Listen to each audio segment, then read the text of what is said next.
Hello and welcome back to the channel hardreset.info, and today I will show you how to track shipping on AliExpress. Open AliExpress on your phone and go to your account at the bottom right and go to section My Orders. Now find order that you want to track and press button Track Order, or also it can say View Details.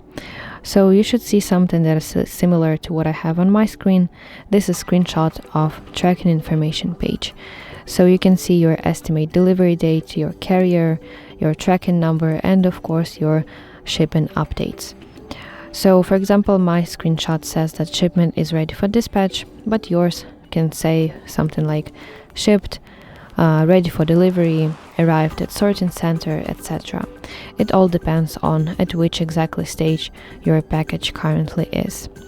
But if you don't like this built-in tracker, you can copy your tracking number by using this copy button and paste it to universal tracker, like a tracker that AliExpress suggests me to use called 17track.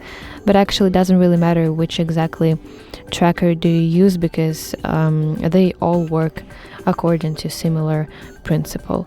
So you paste it and it will show you more detailed information about your shipping updates. So that's basically it. Thank you for watching, and if you find this video helpful, please like it and subscribe to our channel for more content just like this.